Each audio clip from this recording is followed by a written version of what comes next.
The first time I met Sarah Birkett at a bus stop, I knew at once she was from Meridian Cliffs by the way she said, "Bus is late, but what can you do?"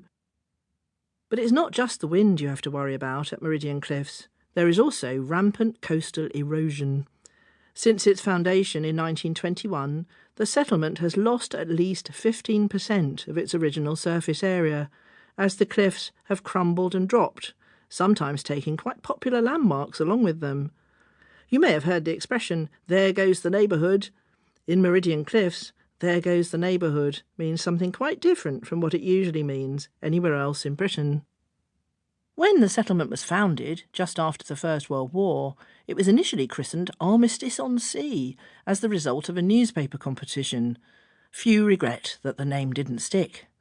Other commemorative names were also mooted, but then, one day, someone drew a line on a map and realised that the prime meridian ran right through the site, the same one that runs through Greenwich, which meant that it was the place where you were not only 0 degrees 0 minutes west, but also, amazingly, 0 degrees 0 minutes east.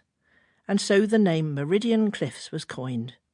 There were great ambitions at first. Picture postcard images from the 1920s show optimistic entrepreneurial ventures, restaurants and tea shops, and places selling souvenirs and knickknacks. It's as if Meridian Cliffs were a proper functioning seaside resort. The grassy tops of the cliffs were even advertised as an ideal place for picnicking. But maybe it was the way all the sandwiches blew away unless they were weighted down with rocks, or maybe it was the way enormous seagulls routinely strafed the scene like enemy aircraft, or maybe, and yes, on balance it was probably this, it was the great picnic collapse disaster of 1936 that was to blame, but holidaying at Meridian Cliffs soon became something that nobody would dream of. The town was very sorry for what had happened to those poor unwary picnickers in 1936, by the way.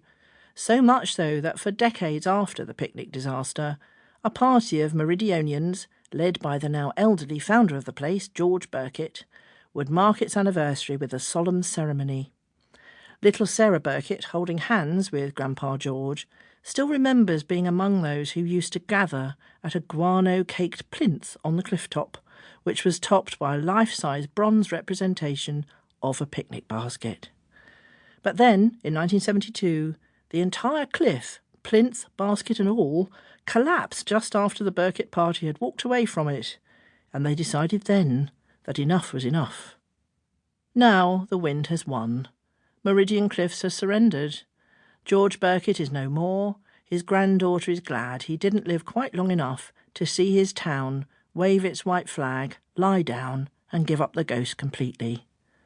Pretty balustrades have disappeared, and what was once an elegantly fronted, fine dining establishment is now a plate-glass windowed betting shop with its back turned firmly to the sea. Today, people often pass through Meridian Cliffs without realising they've even been through a town, although for a while there was a sign that caught one's eye from the bus on the outskirts to the north. "Potatoes," it said, and underneath someone had wittily written, "Twinned with pomme de terre." Sarah Birkett is 53 now. She works as a care assistant at a nearby hospital for the blind. Her ex-husband Jim moved from neighbouring New Haven when they were married, and he moved back there when they split up 15 years ago. He has a number of stepkids now, and another kid of his own, and annoys Sarah by constantly talking about how great it is to live at sea level. When they talk on the phone, he also often reminds her that there's no need to shout. Sarah thinks of herself as happy enough, but she does find Jim irritating for the way he denigrates Meridian Cliffs. But then she's equally irritated by the adorable young professional couple next door, whose only crime is to think that Meridian Cliffs is terrific. The thing is, they've moved here from overcrowded, overpriced Brighton, and they can't get over how clever they've been. "Out here, you can park your car right in front of your house," they thrill. She smiles at them, waves at them, and agrees that the parking in Brighton is abominable, but she still finds herself saying as she closes her front door behind her. But her main source of irritation, of course, is her daughter Jess. Jess is single, 32 years old, and has worked at the same hairdressers in Brighton for more than 10 years.